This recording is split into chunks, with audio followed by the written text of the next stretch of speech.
भूतं च भव्यं च सर्वं यश्चाधितिष्ठति स्वर्यस्य च केवलं तस्मै ज्येष्ठाय ब्रह्मणे नमः। प्रिय श्रोतागण, आज मेरे समक्ष एक प्रश्न उपस्थित हुआ है।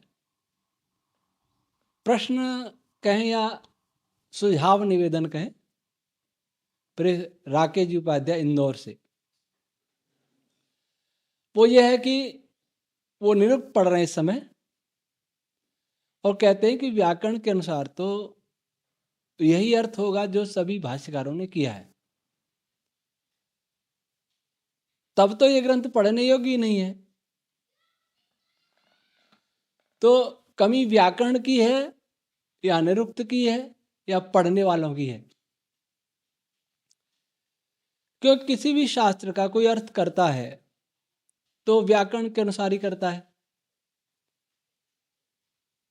और इसके अनुसार निरुक्त में अश्लीलता भी आती है, नरबली भी आती है, नारी शोषण भी आता है, भेदभाव छुआछूत भी आता है, रंग भेद भी आता है। तो फिर इन ग्रंथ का पढ़ें क्या करें पढ़ करके? और निरुक्त में ये सब आता है तो इसका अर्थ है कि वेद में है। निरुक्त वेद के पदों का निर्वचन ही तो है, निर्वचन शास्त्र है, और उसके उदाहरण के लिए, उन पदों के उदाहरण के लिए बहुत सारे मंत्र भी दिए, लगभग 700 मंत्र हैं। तो फिर व्याकरण वाले क्या करें, कैसे करें? वो इन पापों से कैसे दूर करें इन ग्रंथों को? बात उनकी ठीक है, लेकिन मैं ये बताना चाहता हूं, आज उन्हीं से बात करना चाहता हूं तो व्याकरण के बड़े बड़े विद्वान हैं। मुझे तो विद्वान नहीं मानते, लेकिन मैं उन बड़े बड़े विद्वानों से, महाविद्वानों से, महावैयाकरणों से आज बात कर रहा हूं। गुरुकुल के आचार्य और आचार्याओं से, ब्रह्मचारी और ब्रह्मचारिणियों से बात कर रहा हूं, जो व्याकरण पढ़ते हैं, निरुक्त पढ़ते हैं।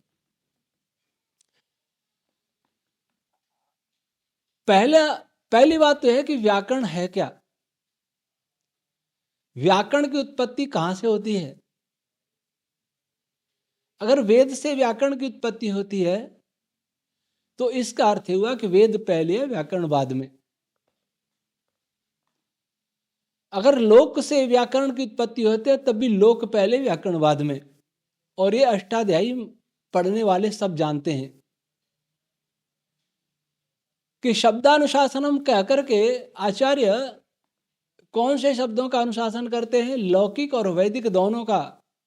महाभाष्यकार पतंजलि कहते हैं लौकिक का भी और वैदिक का भी। इसका अर्थ यह हुआ कि लौकिक शब्द भी अष्टाध्यायी के पहले थे, वैदिक तो थे ही, और अष्टाध्यायी से पहले, पाणिनि व्याकरण से पहले और भी कई व्याकरण हुए, उनके व्याकरण थे। उन सबसे पहले भी शब्द थे। व्याकरण बना ही नहीं था, उससे पहले भी शब्द थे इस धरती पर, मनुष्य की बोली में, ऋषियों की बोली में। उन शब्दों का अनुशासन करने के लिए, उनको नियमों में बांधने के लिए तो व्याकरण बनाया गया, अर्थात उन शब्दों को नियमबद्ध करने का प्रयास महर्षि पाणिनि और इनसे पूर्व आचार्यों ने किया। वैदिक शब्दों को भी बांधने का प्रयास किया और लौकिक शब्दों का भी, लेकिन पूरा बांध नहीं पाए। पूरा बांधा नहीं जा सका, न बांधा जा सकता है। इसलिए अष्टाध्यायी में अशिष्य प्रकरण भी है कि कुछ शब्दों का शासन नहीं किया जा सकता, उनको नियमों में नहीं बांधा जा सकता। स्वयं पाणिनि कहते हैं अशिष्य। जब लौकिक शब्द अशिष्य हैं तो वैदिक शब्द कैसे सारे शिष्य हो जाएंगे? इसलिए व्यत्यय बहुलम तो एक जगह है, लेकिन छंदसी बहुलम तो अनेक बार आया है।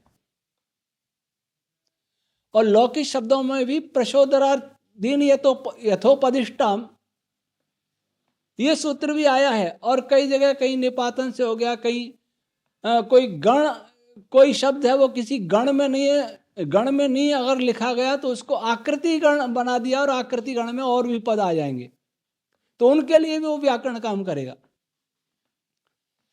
तो अगर कोई व्याकरण के सूत्रों में सभी वैदिक पदों को बांधने की चेष्टा करता है तो ऐसा संभव नहीं है। और वेद नहीं, अगर कोई पाणिनि व्याकरण के आधार पर ही रामायण महाभारत अगर मनुस्मृति को देखने का प्रयास करता है, ब्राह्मण ग्रंथों को देखने का प्रयास करता है, तो वो भी उचित नहीं है। कहीं कहीं उसको ये मानना पड़ेगा कि ये पाणिनि से पहले के प्रयोग हैं और ये शिष्ट हैं। उदाहरण देता हूं, भय के अर्थ में पंचमी विभक्ति का प्रयोग होता है, लेकिन वाल्मीकि रामायण में देखेंगे तो जब नारद जी और महर्षि वाल्मीकि जी का संवाद चल रहा है तो आया है कि कौन किससे देवता भी डरते हैं, तो आया कस्य बिभ्यति देवाः। कस्य बिभ्यति देवा, कस्मात नहीं लिखाया, पाणिनि के अनुसार तो कस्मात होना चाहिए। ये उदाहरण केवल इसलिए दिया कि लौकिक पद भी सभी व्याकरण के नियमों में नहीं बांधे जा सकते, तो वैदिक का प्रश्न ही नहीं। वेद तो अनंत विद्याओं का पुस्तक है। इसका अर्थ है नहीं कि व्याकरण की कोई उपयोगिता नहीं है, बहुत उपयोगिता है। अधिकांश शब्दों को तो बांधा जा सकता है। अब दूसरा मैं व्याकरण वालों से पूछना चाहूंगा, व्याकरण का उद्देश्य क्या है? व्याकरण को वेद का मुख कहा जाता है। अगर व्याकरण पढ़ के ये मुख कुछ बोले नहीं वेद के विषय में, तो उस मुख का क्या लाभ है? अगर मुख को, ओठों को किसी चिपका दिया जाए, बोल ही नहीं सके, तो मुख का अस्तित्व किस काम का? हम किसी को मुख दिखाते रहें, बोले कुछ भी नहीं, तो मुख किस काम का? वो मुख भी खराब हो जाएगा, सड़ जाएगा बिना बोले, तो उसमें भी दुर्गंध हो जाएगी। तो व्याकरण का उद्देश्य है वेद के विषय में विज्ञान का प्रकाशन करना, वेद को समझना, वेद की रक्षा ही व्याकरण का उद्देश्य है। एक व्याकरण पढ़ेगा, दूसरे को व्याकरण पढ़ेगा, वो उसको व्याकरण पढ़ेगा, वो आगे व्याकरण पढ़ेगा। व्याकरण व्याकरण व्याकरण और आदि से अंत तक व्याकरण, जीवन निकल गया और वेद नहीं पढ़ा, तो सारे जीवन जो व्याकरण में परिश्रम किया, बहुत परिश्रम होता है व्याकरण, मैं जानता हूं, वो किस काम आया? सारे किसान ने फसल में खूब परिश्रम किया और फसल नहीं काटी। फसल को तो चिड़िया भी चुग लेंगी, चिड़िया के काम आ जाएगी, पशु खा लेंगे, कोई बात नहीं, नहीं काटी तो। लेकिन व्याकरण पढ़ के कुछ वेद का कोई काम नहीं किया, तो व्याकरण क्यों पढ़ा? क्या उपयोगिता थी उसकी? उसको क्या करें व्याकरण को? इसलिए मैं उनसे, आप सबसे यह अपील करता हूं कि व्याकरण पढ़ने का उद्देश्य आप विचारें कि क्यों पढ़ रहे। महावाशी पर्यंत व्याकरण पढ़ लेंगे, फिर उससे क्या होगा? क्या करेंगे फिर उससे? फिर करेंगे कि 10वीं क्लास की परीक्षा देंगे प्राइवेट, 12वीं की फिर बीए करेंगे, एमए करेंगे, फिर कहीं नौकरियां ढूंढेंगे, या फिर ऐसे गुरुकुल में पढ़ेंगे जहां सरकारी मान्यता हो तो कहीं नौकरी मिल जाए। यही उद्देश्य है पढ़ने का। कुछ गुरुकुल कहते हैं हमारे गुरुकुल बहुत अच्छे हैं, अच्छे अच्छे धनपतियों के बच्चे भी यहाँ पढ़ना चाहते हैं, पर अब पढ़ाते क्या वहां? वही शिक्षा, जैसे अंग्रेजी स्कूल पढ़ाते हैं वैसे वो भी पढ़ाते हैं गुरुकुल में। प्रातः शाम यज्ञ संध्या हो जाएगा, खेल कूद हो जाएगा। वेद कहाँ रहा? वेद किसके भरोसे? तो वेद भाष्य किया जिन्होंने भी किया वो बड़े बड़े पंडित थे, बड़े बड़े विद्वान थे। सायण जैसा इस समय विद्वान नहीं होगा कोई व्याकरण का, मैं तो ऐसा मानता हूं। पर भाष्य देख ले, भाष्य आर्य विद्वान भी है। ऋषि दयानंद की शैली का अनुकरण करने का प्रयास किया और जहां नहीं कर पाए वहां सायण के पीछे लग गए, सारा गड़बड़ हो गया। तो गलती कहां रह जाती है? व्याकरण वाले क्या सोचते हैं कि प्रकृति और प्रत्यय जान ले और प्रकृति प्रत्यय से किसी पद की सिद्धि कैसे हो रही है ये बता दें, हो गया व्याकरण। अष्टाध्यायी सूत्रों को रट लेना और उनका कैसा उपयोग करना है समझ लेना, धातु पाठ रट लेना या पंचोपदेश रट लेना, उनका उपयोग कर लेना, ये व्याकरण। एक मंत्र आता है, वायवा दर्शते में सोमारंकृता। देखो वेद भाष्य में क्या समस्या हो जाती है। ऋग्वेद के पहले मंडल के दूसरे सूक्त का पहला मंत्र है, वायवा दर्शते मा सोमा अलंकृता तेषाम पाहि श्रुधीवम। ये निरुक्त में भी है। आचार्य शाणे ने इसका जो भाष्य किया है वो ये किया है कि हे वायु देवताओं, आपके लिए सोमरस तैयार है, उसका पान कीजिए, हमारी प्रार्थना को सुनिए। लगभग ऐसा ही नृत्यकार ने भी किया है और ऋषि आनंद ने क्या किया है, हे स्पर्श आदि गुणों से देखने योग्य वायु,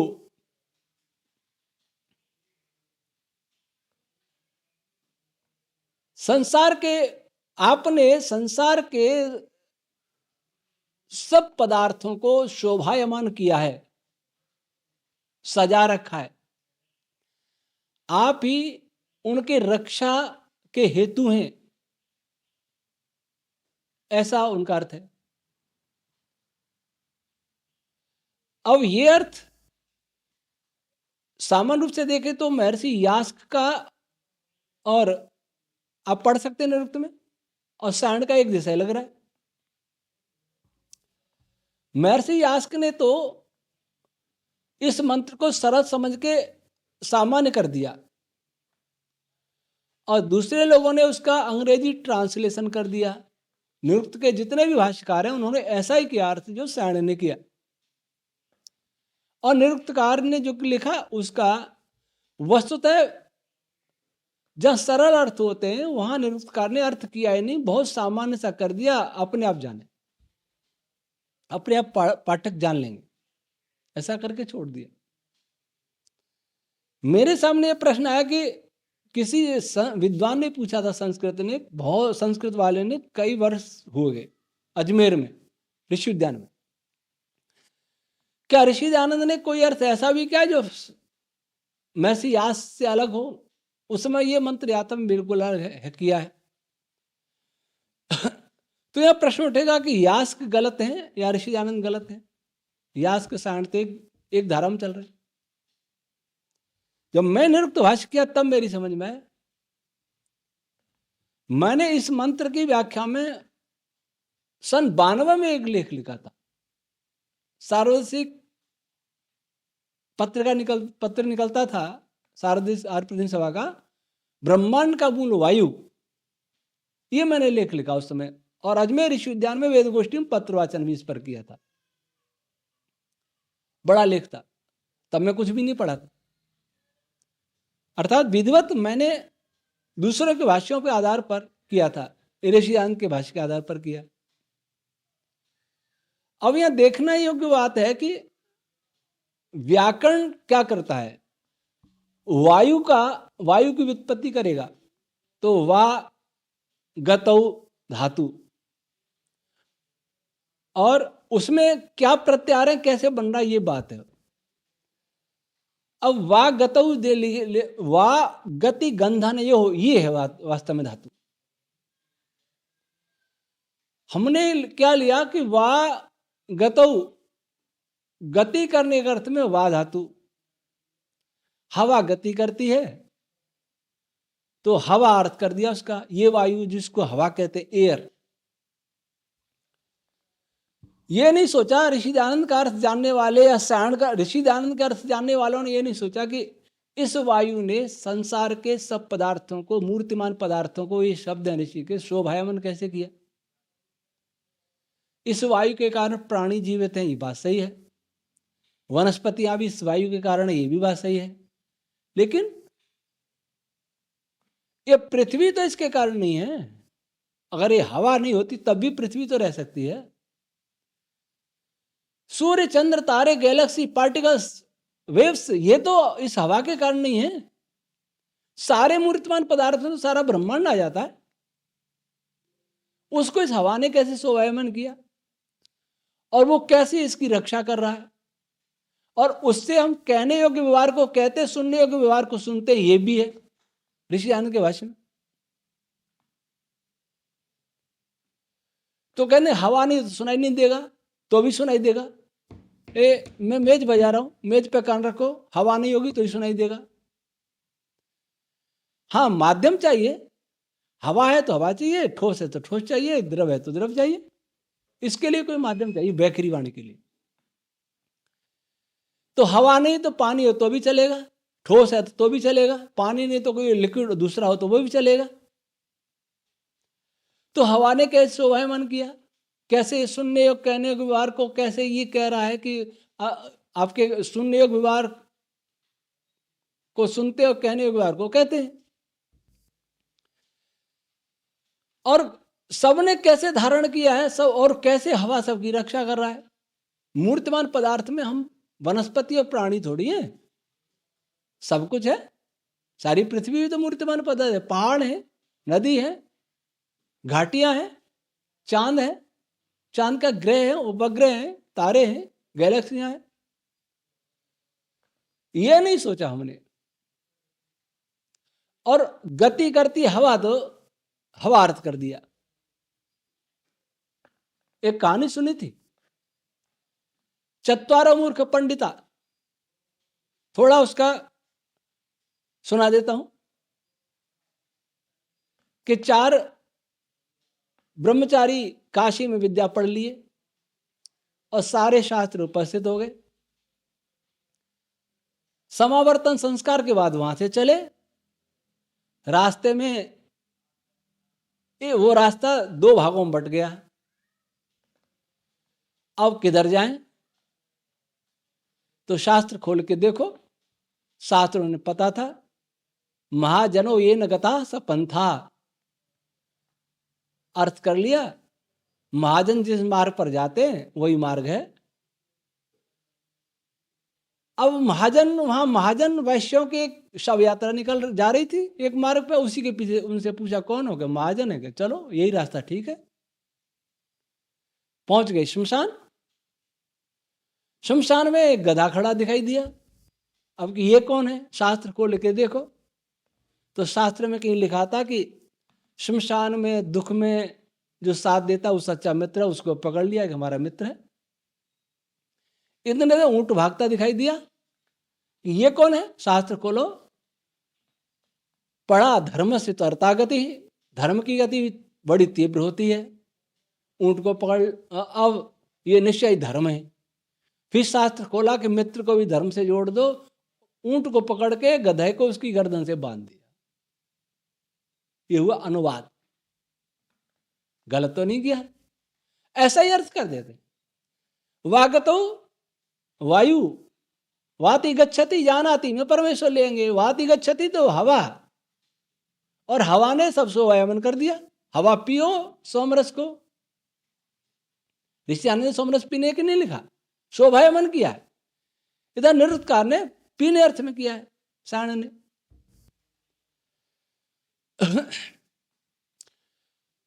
तो अगर कोई पदार्थ ऐसा है जिसने संसार को शोभायमान किया है तो यह हवा तो नहीं है। संसार का अर्थ हम प्राणी वनस्पति नहीं है। सम्यक रूप से सरक रहा है, निरंतर चल रहा है, वह संसार कहलाता है। और जगत भी इसी को कहते हैं। अर्थात वायु ने जगत को शोभायमान किया है। तो वायु, ये वायु तो नहीं है जिसको हम वायु मान बैठे। तो हमने वाग गतौ ले लिया, वाग गति गंधन में पूरा नहीं लिया। व्याकरण वाले सुने, गति अर्थ और गंधन अर्थ। गति स्वयं गमरी धातु से बना है, गति भी तो एक पद आ गया ना यहां, और गंधनम भी पद है। तो गति को हम गम धातु, उसके भी तीन अर्थ लेते हैं। ज्ञान गमन प्राप्ति, अर्थात ऐसा पदार्थ जो जिसमें ज्ञान है, ऐसा पदार्थ जिसमें गमन है, ऐसा पदार्थ जो सब जगह व्याप्त है या दूसरों को प्राप्त करने का प्रयास करता है, चेष्टा करता है, वह वायु है। और गंधनम, गंधनम स्वयं गंध धातु से बना है, जिसका अर्थ आक्रमण करना, टक्कर मारना भी है। तो ऐसा पदार्थ जो आक्रमण भी करता है, टक्कर भी मारता है, अर्थात एक दूसरे से इंटरैक्शन करता है, वह वायु है। तो वायु के कितने गुण हुए? ज्ञान छोड़ दें क्योंकि वो ईश्वर में आ जाएगा। मैं भौतिक अर्थ ही कर रहा हूं, आदिदेव भी कर रहा हूं। जिस पदार्थ में गति है, जिस पदार्थ में, जो पदार्थ व्याप्त है विभिन्न पदार्थों में, और जो पदार्थ इंटरैक्ट करता है दूसरे पदार्थों से, ये तीन गुण होंगे जिसमें वह पदार्थ है वायु। अब तीनों गुण इस हवा में तो नहीं है। वायुमंडल की सीमा समाप्त हो जाती है, वहां फिर हवा नहीं है। और तब क्या करें? तब वायु तत्व वह है। फिर हमने यह भी नहीं देखा कि ऋषि तो कहते वायोरग्नि ही, अग्नि से वायु, वायु से अग्नि उत्पन्न होता है। वायु वह पदार्थ है जिससे फोटोन भी बना है, अग्नि का परमाणु भी बना है। ये हवा चल रही है, इसे अग्नि के परमाणु नहीं बने। इस हवा के जो अणु हैं वो अग्नि के परमाणु से बहुत स्थूल है, तो ये हवा तो वायु नहीं रही। तब कौन सा पदार्थ है जो वायु और अग्नि कह रहा है? जो कह रहा है चलने वाला, व्याप्त रहने वाला, इंटरैक्शन करने वाला, इंटरैक्शन में उपयोग आने वाला पदार्थ वायु है। उसका नाम है आज की भाषा में वैक्यूम एनर्जी, जो सब जगह भरा है, जिसके कारण ही सारे फोर्स कार्य कर रहे हैं, और सारे फोर्स के कारण सारा संसार चल रहा है और बना भी है। तो ऋषि दयानंद का यह अर्थ फिट होगा। वैक्यूम एनर्जी ने सारे संसार को शोभायमान किया है, चला भी रहा है। फिर निरुक्त का क्या करेंगे? निरुक्त वायु का अर्थ वायु कर गए, तो उसका अर्थ ऐसे निकालो जैसे मैंने निकाला। पीने का क्या करेंगे? जब पीने की बात आती है तो सोचा जैसे पानी पीते हैं, दूध पीते हैं, ऐसे पीता है वायु। वहां बुद्धि नहीं लगाएंगे। मैं प्राय क्या करता हूं कि अगर ऊहा और सुतर्क नहीं होंगे तो व्याकरण भी असफल हो जाएगा, निरुक्ति भी असफल हो जाएगा, और सारे प्रयोग वैज्ञानिकों के असफल हो जाएंगे, गणित भी असफल हो जाएगा। अगर बुद्धि नहीं लगाई तो, बुद्धि नहीं है तो, ऊहा नहीं है तो। हम पीते हैं, पानी पी लिया हमने, क्या हुआ? पानी निगल लिया और पानी हमारे शरीर के भाग बन गया, हमारे अंदर चला गया, बाहर नहीं दिख रहा। अर्थात पानी को हमने एब्जॉर्ब कर लिया, अवशोषित कर लिया।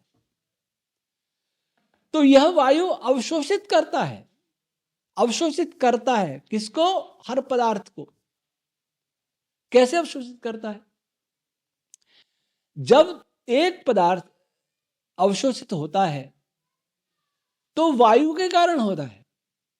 चाहे इलेक्ट्रॉन फोटोन को अवशोषित करे, उसमें भी वायु तत्व का योगदान होता है, वैदिक छंदों का योगदान होता है। इसलिए मानो वायु ही एब्जॉर्ब करता है, वायु सबको पीता है, एब्जॉर्ब करता है। और रक्षण धातु, रक्षण भी है, वायु रक्षा भी करता है। कैसे रक्षा करता है? जैसा कि बताए, वायु वैक्यूम एनर्जी है।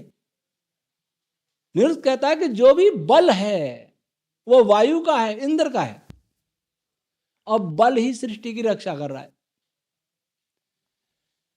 एक गुरुत्व बल समाप्त हो जाए तो धरती सारा ब्रह्मांड समाप्त हो जाए, इलेक्ट्रोमैग्नेटिक फोर्स समाप्त हो जाए तो भी ब्रह्मांड समाप्त हो जाए, electro weak force electro strong force समाप्त हो जाए तो भी ब्रह्मांड समाप्त हो जाए। तो फोर्स ने इस धरती को, धरती नहीं सृष्टि को धारण कर रखा है, रक्षित कर रखा है। तो पिव से इतने अर्थ निकल गए और हमने पीना अर्थ कर लिया, तो व्याकरण का क्या दोष है? आंख के अंधे को सूर्य नहीं दिखा तो सूर्य का क्या दोष है? हमारी आंखें नहीं है, व्याकरण तो दिखा रहा है, पर व्याकरण देखने की आंखें नहीं हमारे पास, रटने की आंखें रटने के लिए बहुत है। मेमोरी कार्ड हमारा अच्छा है, अष्टाध्यायी भी याद कर लिए, सब याद कर लिया, सारे पंच उपदेश याद कर लिए और बहुत सारी सिद्धियां कर ली, लेकिन वही विचार नहीं। फिर इन धातुओं के अर्थ वही निकाले जो वास्तव में निकलते हैं, लेकिन व्याकरण यह भी कहता है कि धातुओं के बहुत सारे अर्थ भी होते, जहां ये अर्थ काम नहीं करें तो अन्य अर्थों की कल्पना भी की जाती है, यह भी व्याकरण शास्त्र मानता है। प्रत्यय नहीं हो तो प्रत्यय की कल्पना की जाती है, उणादयो बहुलम, बहुल करके अनेक प्रत्यय हम कल्पना कर सकते हैं, धातुओं की कल्पना कर सकते हैं, और जो धातु हैं उनके अलग अर्थों की भी कल्पना कर सकते हैं। पर ये कौन करेगा? ये करेगा जिसके पास ऊहा है, जिसके पास ये सोचने की क्षमता है कि जिस वेद के पद का हम अर्थ कर रहे हैं, जिस ब्राह्मण ग्रंथ के, जिस शास्त्र के पद का अर्थ कर रहे हैं, वो पद ईश्वरीय है या किसी ऋषि का है, वो किस कोटि का होना चाहिए, जिस ग्रंथ का है उस ग्रंथ का विषय क्या होना चाहिए, उस विषय के अनुकूल अर्थ नहीं निकल रहा है। इसका अर्थ है कि व्याकरण पर विचार करो दोबारा, कई व्याकरण का प्रयोग करने में भूल हो रही है। जब अग्नि का अर्थ करते हैं तो अग्नि मीड़े पुरोहितम, इसका अग्रणी भवति, अंगम नयति सन्नममान, अग्रम यज्ञेषु प्रणीयते, ही तो तीन तो महर्षि यास्क ने किए। अब क्या करें? अब व्याकरण क्या करेगा इसमें? ये करेगा, आग ऊपर उठती है और अपने साथ हवा सबको गैसों ऊपर उठा ले जाती है, इसलिए अग्नि कहलाई। अंगम नयति सम, अपने जैसा बना लेती है, कोई छुप डालो जला के अपने जैसा गर्म कर देती है उसको। और हवन करेंगे तो सबसे पहले वही चाहिए, बिना अग्नि का हवन कैसे होगा? ये हो गई व्युत्पत्ति, ये कर दिया निर्वचन और कर लिया प्रयोग। अर्थात हमारे दिमाग में तो अग्नि से रूढ़ अर्थ आ ही गया कि आग ही अग्नि है। ये व्याकरण ने थोड़ी कहा था कि तुम रूढ़ अर्थ लगाओ। व्याकरण कब कहता है रूढ़ अर्थ करो? अरे व्याकरण ही तो है जो एक शब्द के अनेक अर्थ कर सकता है। निरुक्त ही तो जो एक शब्द के अनेक अर्थ कर सकता है, निर्वचन करता है, उस शब्द के, उस पद के अंदर छिपे विज्ञान को खोजता है, अर्थ को खोज खोज के बाहर निकालता है। कोई कहते हैं खींचतान से अर्थ निकाले, निर्वचन का अर्थ ही खींचतान करना है। निरुक्त पढ़ो, दुर्ग क्या कहते हैं? परोक्ष अति परोक्ष को खींच खींच के बाहर निकालना ही तो निर्वचन है। और क्या निर्वचन ये है कि जिससे पानी नहीं मिले तो क्रोध आता है, इसलिए उसको कूप को कूप कहते हैं। ये कौन सी खींचतान की? कहां से निकाला अर्थ? सीधा अर्थ कर दिया। जबकि निर्वचन शास्त्र कहता है, निर्वचन शास्त्र का मूल सिद्धांत है कि उसमें छिपे परोक्ष अर्थ को और परोक्ष अति परोक्ष अर्थ को खींच के बाहर निकालो। ये कौन सा खींचा? कि कूप इसलिए कहते हैं, पानी बहुत कठिनाई से निकाला जाता है और नहीं निकला तो क्रोध आता है प्यासे व्यक्ति को। ये कर लिया प्रयोग निरुक्त का और व्याकरण का। इससे क्या वेद की रक्षा होगी? अरे क्रोध करते हैं तो ये देखिए धातु वही ठीक है, धातु में ये नहीं करा कि ये निर्वचन गलत कर दिया, धातु का प्रयोग गलत है। जब व्यक्ति आकर्षित होता है, क्रोधित होता है, तो क्या होता है शरीर, सारे शरीर में कंपन होता है, वाइब्रेशन होता है, उबलने लगता है, विक्षुब्ध हो जाता है। तो विक्षोभकारी पदार्थ को कौन है जिसमें विक्षोभ होता है? जो पदार्थों को विक्षुब्ध करता है उस सोलर कूप को, सूर्य कूप कौन है जो सूर्य के अंदर होते हैं। ये कुएं को क्यों कूप कह रहे हो? वेद में इस कुएं का वर्णन है, और वो भी महर्षि व्यास के समय में इतना भी नहीं था कि रस्सी बाल्टी भी वो लोगों के पास में जो कुएं पर जाके क्रोध करते थे कि इसलिए कूप नाम पड़ गया, और वेद में भी कूप नाम। कैसी दुर्दशा हम कर रहे हैं व्याकरण के और निरुक्त के न समझने के कारण। फिर कोई नैरुक्त है, कोई वैयाकरण है। अग्नि कई धातुओं से निष्पन्न बताया यास्क ने। अब इण गतौ धातु से भी बताया, अंचु से भी बताया, अग से भी बताया, और नी प्रापणे धातु से भी बताया। कई तरह से निर्वचन किया। तो सब तरह से देखिए कौन सा पदार्थ है। अग्नि, पहले तो मैं आपसे पूछता हूं कि अग्नि आते ही आपको ये आग ही क्यों दिखती है? अग्निरापा, इस आग से जल बनता है क्या? इस आग से जल कैसा बनता है? ये भी अग्नि है, पर अग्नि और भी कुछ तो है। अग्रणी न भवति, यज्ञ में सबसे पहले लाया जाता है अग्रम यज्ञ से प्रणीयते, और सबका अग्रणी है। सबका अग्रणी होने से ईश्वर भी अर्थ करते हैं, वहां भी गमन का अर्थ ज्ञान गमन प्राप्ति होगा। ज्ञान में अग्रणी है, गतिमानों में सबसे तेज गति करने वाला है, और सबसे ज्यादा व्यापक भी है। तो ये आग, इस आग को छोड़ के फोटोन की तरफ चले तो ज्यादा अच्छा रहे। फोटोन बहुत तेज चलता है, और इलेक्ट्रॉन से टक्कर मारा उससे भी ले जाता है अपने साथ। नहीं ले जा पाए तो उसके मार्ग को बदल देगा, उसकी एनर्जी को बढ़ा देगा। तो इस आग की जगह फोटोन क्यों नहीं लेते, और इलेक्ट्रोमैग्नेटिक वेव क्यों नहीं लेते, और दूसरे पार्टिकल्स क्यों नहीं लेते, और तरंगों क्यों नहीं लेते? क्योंकि वहां तक सोच नहीं। वे तरंगे व्यापक भी हैं, वे तरंगे 3 लाख किलोमीटर प्रति सेकंड की गति से गमन भी करती हैं। तो उनको ले, और वे तरंगे भी अपने जैसा बना लेती हैं। विद्युत भी अग्नि है, चुंबक भी अग्नि है, प्राण भी अग्नि है। देखिए निर्वचन ब्राह्मण ग्रंथों के, प्राणो अग्नि।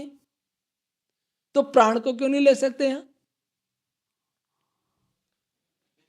णी परपणे, जो ले जाने वाला, ले जाने वाला कौन है? ले जाने वाला वो है जिसमें अपनी एनर्जी है, खुद भी जा रहा है, दूसरे को भी ले जाएगा। तो इस अग्नि को अग्नि महाभूत क्यों नहीं मानते? और जाए तो अलग अलग संदर्भ में प्राण भी अग्नि हो जाएगा, ईश्वर भी अग्नि है, सेनापति अग्नि है, जीवात्मा अग्नि। पर हमारी सोच हमने क्या सोचा कि अग्रम यज्ञ सुप्रणीय, तो यज्ञ का अर्थ तो ये होगा जो हवन करते हैं। यज्ञ का अर्थ भी ऋषि आनंद से सीखिए, इस सृष्टि को यज्ञ कहा है। आपको मेरी बात अगर मिथ्या लग रही है तो इसका अर्थ कर दीजिए, अयम होता प्रथम पश्यत इदम, ऋग्वेद का मंत्र है। अयम होता प्रथम पश्यत इदम, यह पहला होता है, इसको देखो। कौन होता है? ईश्वर। ईश्वर हवन कर रहा है, सारी सृष्टि हवन कुंड है उसके लिए। ये सृष्टि हवन कुंड है, इसमें ही हवन हो रहा है। इसमें हवन ये आग नहीं कर रही है, वो आग कर रही है, अग्नि तत्व कर रहा है। उससे भी सूक्ष्म वायु तत्व कर रहा है, और वायु प्राण को अग्नि भी कहा है। तो यहां तक कब सोचेंगे? जब ऊहा शक्ति होगी तब। जब ये देखेंगे कि ये वेद मंत्र परमात्मा की वाणी है। परमात्मा की वाणी और सामान्य कवि की वाणी में बहुत अंतर होना चाहिए। परमात्मा की वाणी वह बताना चाहेगी जो मनुष्य के बुद्धि से भी बहुत ऊपर की बात हो। अगर परमात्मा से ज्यादा कोई मनुष्य बता देता है या परमात्मा से ज्यादा कोई मनुष्य जानता है, कोई वैज्ञानिक हो चाहे कोई हो, तो या तो वो परमात्मा नहीं है और या वेद ईश्वरी वाणी नहीं है। एक तो मानना पड़ेगा। कहने को तो हमारे पास सब है, हमारे पास सब है, फिर भी हम दूसरों पर निर्भर क्यों? क्योंकि हम व्याकरण और निरुक्त का प्रयोग नहीं कर पा रहे। इनका प्रयोग करना सीखे। व्याकरण के सभी नियम सृष्टि में भी काम कर रहे हैं। जैसा यहां काम कर रहा है वैसा वहां भी काम करता है। वहां भी अक्षर पदार्थ मिलते हैं, बिगड़ते हैं, पदों का संयोग होता है, संधि होती है, समास होता है, वहां भी होता है। हमारा वैदिक रश्मि विज्ञान पढ़िए, समझ में आएगा। तुम मैं आपसे यही निवेदन करता हूं, व्याकरण आधार है, लेकिन वेद का अर्थ करने के लिए सबसे पहले तो वेद से ही वेद का अर्थ होना चाहिए। वेद में एक जगह अग्निया लिख दिया गाय को, यजुर्वेद के पहले मंत्र में ही है। अग्निया अर्थात उसको किसी भी प्रकार से मारा नहीं जा सकता, मतलब वध्य नहीं है वो। अगर आगे मंत्र कहीं आता है जिसमें ये ऐसा लगता है कि गाय को मारने की बात है, इसका अर्थ है कि आप भूल कर रहे हो। वेद से वेद का अर्थ करो, वहां व्याकरण सब भूल जाओ, पहले वेद से वेद का अर्थ करो। लेकिन सबको तो उपस्थित नहीं होता ना वेद में कहाँ क्या किया है, कहाँ लिखा है। सबने पढ़े नहीं, मैंने भी नहीं पढ़े। नक्शा जरूर है कि ईश्वर कहेगा तो क्या कहेगा। ईश्वर ने इतनी बुद्धि अवश्य दी है कि वेद में होगा तो वेद क्या कहेगा ये आवास अवश्य है। वेद उसको हनन योग्य मान ही नहीं सकता, कह नहीं सकता। कहता है तो वेद नहीं।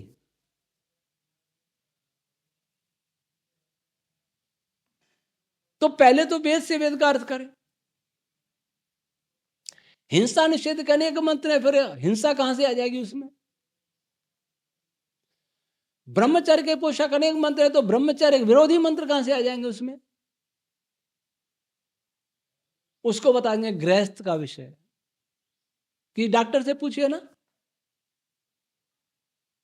जो महिला पुरुष रोगों के विशेषज्ञ होते हैं उनसे पूछिए, उनकी पुस्तकें जाके पढ़ के देखिए, असभ्य भाषा नहीं होगी। तब वेद में असभ्यता की भाषा, उसको गृहस्थ को तो पशुओं से भी नीचा गिरा देते, बहुत लज्जा की बात। अब वेद से वेद का अर्थ नहीं होता तो ब्राह्मण ग्रंथों से करिए। फिर अग्नि आया तो देखिए अग्नि के विषय में ब्राह्मण ग्रंथ क्या कहते हैं। ब्राह्मण ग्रंथ कह रहा है उसके अनुसार अर्थ करिए, क्योंकि ब्राह्मण ग्रंथ वेद के व्याख्यान ग्रंथ है। अष्टाध्यायी वेद का व्याख्यान ग्रंथ नहीं है। ब्राह्मण ग्रंथों से भी पार नहीं पड़े, नहीं समाधान हो तो फिर निरुक्त देखो। निरुक्त में भी वैदिक पदों का निर्वचन है, निरुक्त के अनुसार करिए। और निरुक्त भी कई जगह मान लो नहीं मिल रहा है समाधान, तो फिर व्याकरण से करने की कोशिश करिए। परंतु व्याकरण में फिर ऊहा और तर्क को शामिल लाइए। ये सोच के करिए कि मैं जिस पद का, जिस मंत्र का अर्थ कर रहा हूं, भाष्य कर रहा हूं, वो मंत्र किसी संप्रदाय का नहीं है, किसी देश का नहीं है, किसी वर्ग का नहीं है, किसी व्यक्ति का लिखा हुआ नहीं है, किसी ऋषि महर्षि का भी लिखा हुआ नहीं है, किसी देवी देवता का लिखा नहीं है। देवों के देव परम ब्रह्म परमात्मा का है, उसी स्तर का होना चाहिए। फिर देखिए अर्थ निकलेगा।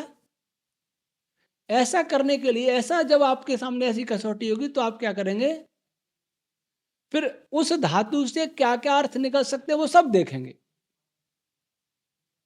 और कई व्याकरण बाधक बन रहा है तो वह व्यत्यय मान लेंगे कि ऐसा भी हो सकता है। बहुलम छंदसी को मान लेंगे कि बहुल करके कार्य हो गया होगा। मान लो स्त्रीलिंग का पुल्लिंग शब्द, पुल्लिंग पद हो या नपुंसक में हो, या एक वचन को द्विवचन कहीं हो गया हो, या विभक्ति का भेद हो, तो भी आप मान लेंगे कि ये तो हो सकता है वेद में। यही अड़क नहीं इसके अनुसार होना चाहिए, गड़बड़ कर जाएंगे। मेरे पास 3 वैयाकरण रहे, व्याकरणाचार्य। एक व्याकरण निरुक्ताचार्य था। सबसे पहले 2006 में आया, जब मैंने कुछ शुरू नहीं किया था, थोड़ा बहुत कर रहा था, तो विद्यार्थी ब्रह्मचारी था, भी होशियार भी था, बुद्धिमान था। एक दिन मेरे से कहने लगा, गुरुजी गुरुकुल में हम हीरो बनते थे, हीरो, कि हमारे जैसा होशियार विद्वान कहाँ व्याकरण का, और यहाँ आकर के जीरो बन गए। ऐसे 2 और आए, कहने लगे निरुक्त पढ़ के आ गए, लेकिन अब समझ में आ रहा है आपने वेद विज्ञान आलोक में जो कहीं कहीं प्रयोग किया है, उद्धृत किया, अब समझ में आ रहा है कि आप कैसे अर्थ करते हैं। तब तुम निरुक्त का भाष्य भी नहीं मानते। ऐसा क्यों हुआ? ऐसा ऐसे हुआ कि व्याकरण भी ऊहा पूर्वक, तर्क पूर्वक, बुद्धि पूर्वक नहीं पढ़ा, रट लिया।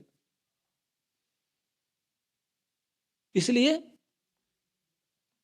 जो व्याकरण पढ़ रहे हैं उन सब से यही निवेदन कर रहा हूं, आग्रह कर रहा हूं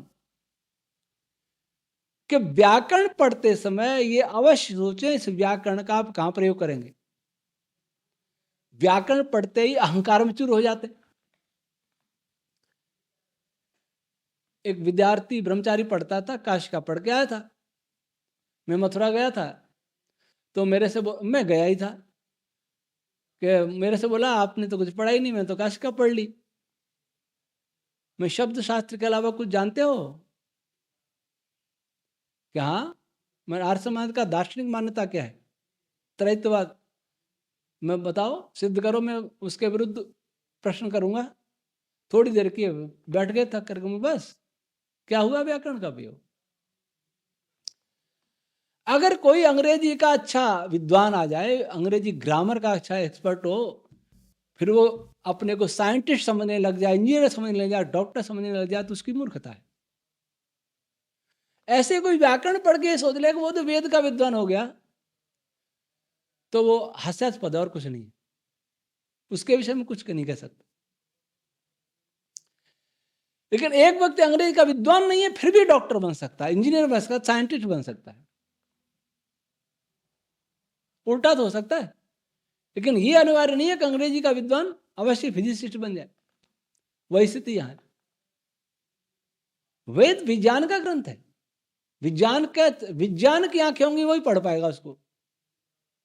चाहे सारे शास्त्र रट ले, फिर महाजन हो ये नगता सब पंथा करेगा। फिर वो महाजन जिस रास्ते पे चलेंगे उसी रास्ते पे चल देगा, या गधे को मित्र बना लेगा, या ऊंट को धर्म बता देगा, और ऊंट के गले में गधे को बांध देगा। इसलिए जो भी व्याकरण पढ़ रहे हैं बहुत अच्छा कार्य कर रहा है। व्याकरण बहुत परिश्रम होता है, इस परिश्रम को व्यर्थ न जाने दें। इस परिश्रम में ऊहा मिलाते रहें तो आपको बड़े अच्छे परिणाम दिखेंगे। उस परिश्रम को कहां उपयोग में लाना ये देखें। वेद में वेद की रक्षा कैसे करनी है, वेद को कैसे समझना ये देखें। जो निरुक्त वेद के पदों को यौगिक बताने के लिए लिखा गया था, उसी को रूढ़ बना दिया भाष्यकारों ने। जब भाष्यकारों ने रूढ़ बना दिया तो पढ़ने वाले ब्रह्मचारी ब्रह्मचारिणी या पढ़ाने वाले आचार्य आचार्य क्या करेंगे बेचारे। अब तो हमने सबको पीडीएफ निःशुल्क उपलब्धि भी करा दिया है, पढ़ो उसको। पहले तो ये था कि ब्रह्मचारी कहाँ से खरीदेंगे, ब्रह्मचारियाँ कहाँ से खरीदेंगी, गुरुकुल के पास पैसा नहीं कहाँ से खरीदेंगे, विश्वविद्यालय छात्र कहाँ से। अब पढ़ लीजिए, फिर देखिए। पंचनखा वक्षा, एक याद आता है महाभाष्य का। व्याकरण की बात चली तो बड़ा विवाद हुआ, लेख लिखे। यहां ब्रह्मचारी रहता था, उसी ने कहा मैं मांसाहार की बात करता था कि मांसाहार नहीं है, मांसाहार नहीं है, तो एक दिन डरते डरते बोला, वो व्याकरण पढ़ के आया था, ये नहीं बता रहा कहाँ से आया था पढ़ के, अच्छे गुरुकुल से आया था, कि गुरुजी मांस खाने का विधान तो व्याकरण महाभाष्य में भी है। मैं चौंक गया कि मैंने तो महाभाष्य पढ़ा नहीं था। मैं क्या बोल रहे क्या? मैं लाओ महाभाष्य निकालो, निकाल के दिखाया उसने। फिर पंडित युधिष्ठिर जी मीमांसक बहुत बड़े विद्वान हुए आर्य समाज के, और व्याकरण शास्त्र के तो विशेष विद्वान थे। उनका भाष्य देखा हिंदी, वो भी यही था, पंच नखा भक्ष्या, ये था 5 नाखून वाले 5 प्राणियों को खाया जा सकता है, भक्ष्य। और एक और है, गांव के कुक्कुट और शूकर को नहीं खाया जा सकता, जंगल के सुअर और कुक्कुट दोनों को खाया जा सकता है। अब देखिए, इस पर मैंने कहा कि ऐसा नहीं हो सकता। मीमांसक जी मेरे लिए बहुत पूज्य है, मैं कुछ भी नहीं हूं, परंतु बड़ी विनम्रता से कहूंगा भूल कर गए। उन लोग दिया कि मर्यादा तय की, निश्चित की है कि इनका खा सके, दूसरों का न खावे। इसका अर्थ अनुमति तो दी, किस किस की मर्यादा तय करेंगे? फिर चोरी की भी तरह करेंगे कि इसकी चोरी की जा सकती है, इसकी नहीं की जा सकती। व्यभिचार की भी मर्यादा तय होंगी। फिर जैसे वाम मार्गी है ना, माता को छोड़कर, और एक लिखता है माता रपी न तेजे, सत्या प्रकाश में पढ़ लीजिए, माता रपी न तेजे, तो उसका भी कोई उदाहरण दे देगा कि मर्यादा तय की है। बड़ी लज्जा की बात है। कुछ लोग कहते हैं कि उस समय ये चलता था, उदाहरण के रूप में दिया, उनकी मान्यता थोड़ी है। ऋषि या उच्च कोटि का आचार्य उदाहरण देगा तो भी अच्छा उदाहरण देगा जिससे कुछ शिक्षा मिले। ऐसा उदाहरण नहीं मिले देगा जिससे गलत शिक्षा मिले। ये उदाहरण देंगे तो पढ़ने वाला ही समझेगा कि चलो 5 की तो छूट है, अब 5 में आदमी का चक्कर, आदमी का नंबर आ गया, 5 नाखून वाला ये भी होता है, तब क्या होगा? तो अब यहां व्याकरण नहीं लगाया, नखा, यहां नख का, नख की व्युत्पत्ति नहीं की है। न बंधने धातु से बनता है, ये नहीं सोचा कि बांधने वाली चीज कुछ और भी हो सकती है। ये नाखून तो उंगली की बांधता है, ये नाखून नहीं है तो उंगली काम ही नहीं करेगी, थोड़ा सा टच करते दर्द हो जाएगा, इसने बांध रखा है उंगली को, इसलिए नख है। लेकिन बांधने वाला कुछ और भी तो हो सकता है पदार्थ सृष्टि में। 5 की संख्या में और भी तो कुछ पदार्थ हो सकते हैं। भक्ष्य क्या होता है? खाना, चबा लेना, पीस देना, पी जाना। अर्थात कोई पदार्थ भक्ष्य है, उसे एब्जॉर्ब किया जा सकता है। 5 नाखून वाले 5 पदार्थों को एब्जॉर्ब किया जा सकता है। 5 प्रकार के ऐसे पदार्थ जो बांधने वाले हैं, जिनमें बंधन गुण है, जिसमें आकर्षण बल है, वे 5 की संख्या में, कौन अलग अलग 5, वो एब्जॉर्ब करते हैं, किसी चीज को एब्जॉर्ब कर लेते हैं। ऐसा अर्थ क्यों नहीं कर सकते? ये भी तो व्याकरण से बनाया, मैंने किया ना वेद विज्ञान आलोक में। इसमें आपको क्या दिक्कत आ गई? मैंने व्याकरण का उपयोग किया है और आपने व्याकरण का प्रयोग नहीं किया। न बंधन धातु से औड़ाधिक ख प्रत्यय, ये नख बन गया। पंच में 5 प्राण और 5 महाभूत ले लिए, 5 प्राण अथवा 5 महाभूत, तो आपको क्या कठिनाई हुई?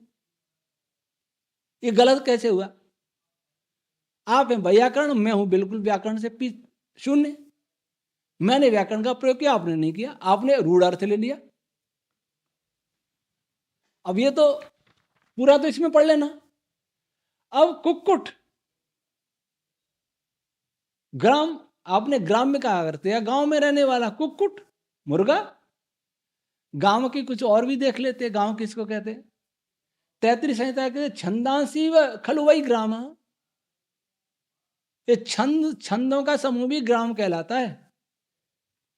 और कुक्कुट कुक्कुट का ऋषि ध्यान ने यजुर्वेद भाष्य में किया है, कुकम परद्रव्य दातारम चोरम शत्रु व कुटति ये न स यज्ञ। ये ऋषि का अर्थ मैंने लिया, मन से तो किया नहीं।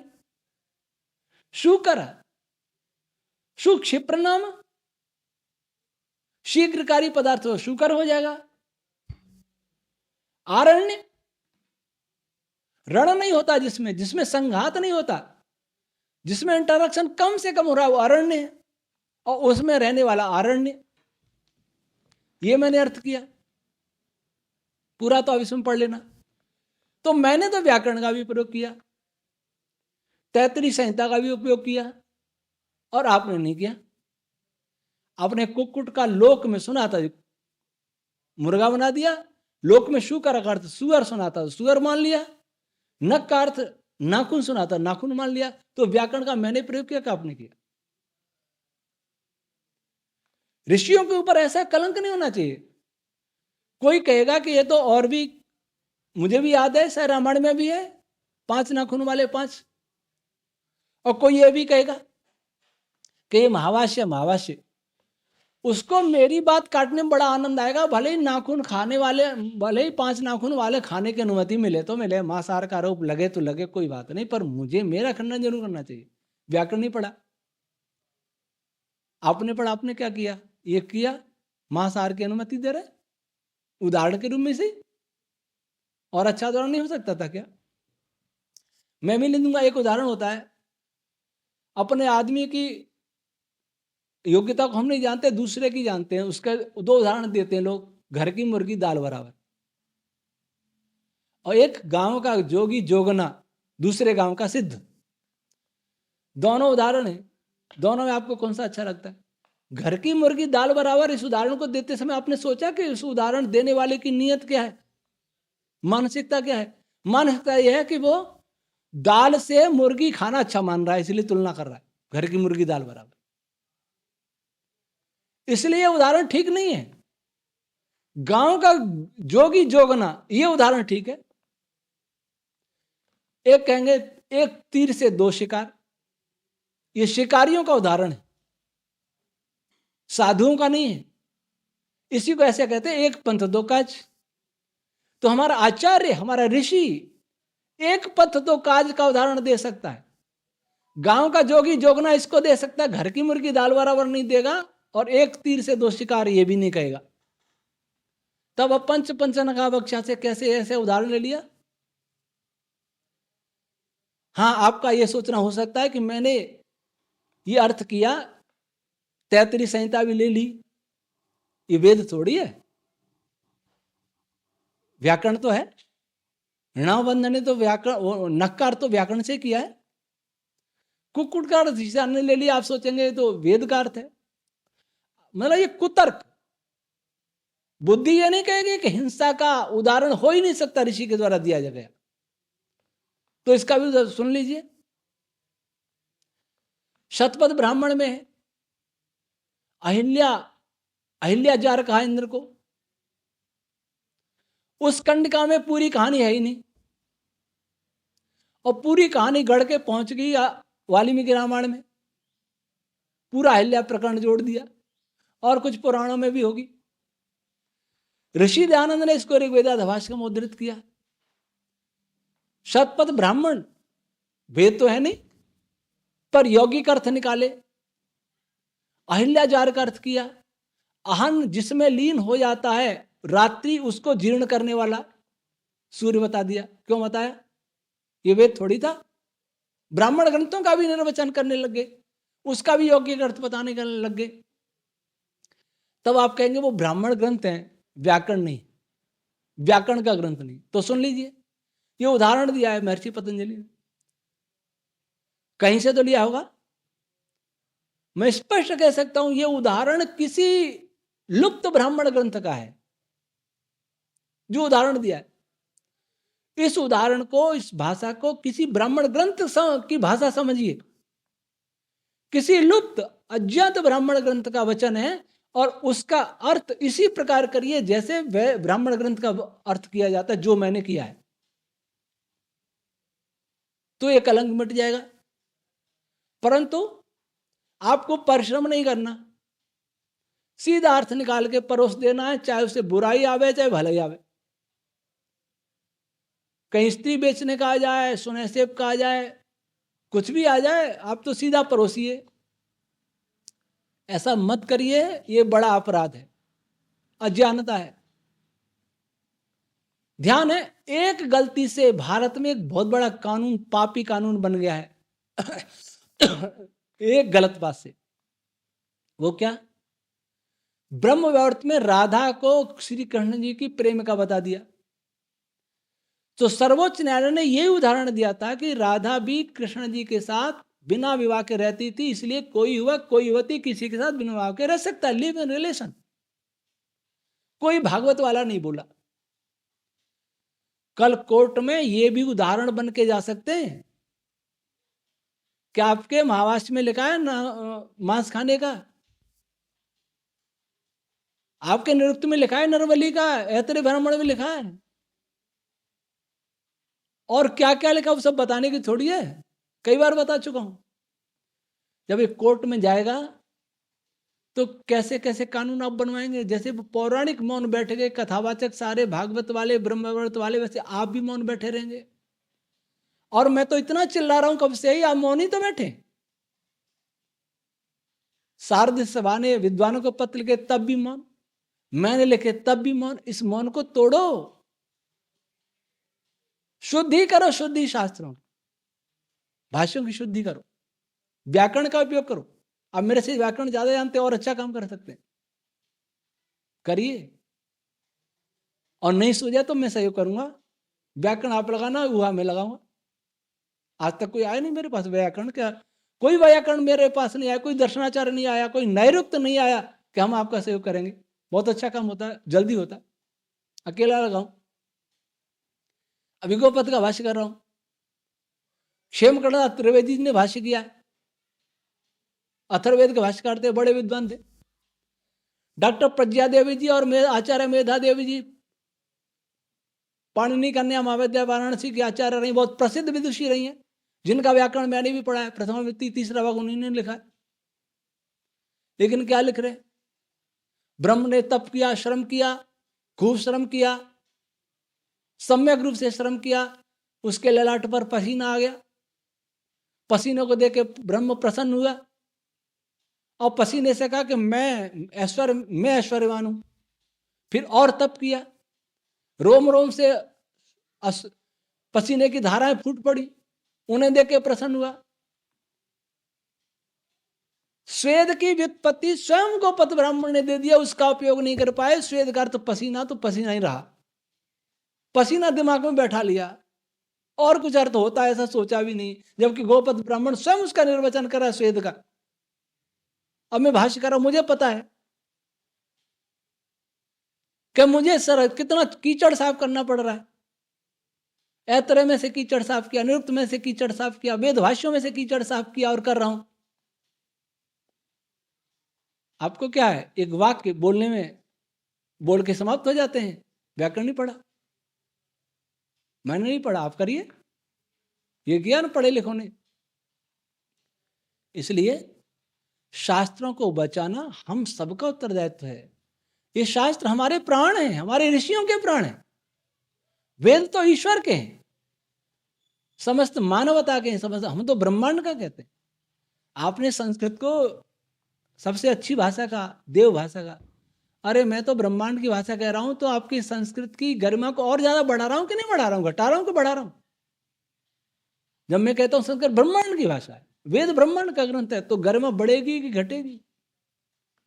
इसलिए आप आइए मेरे साथ, ऐसा मत सोचिए कि अब तक गलत पढ़ाते आए तो ब्रह्मचारी ब्रह्मचारिणी पूछेंगे कि अब तक आपने गलत ही पढ़ाया, इन कौन सा पढ़ने लग गए।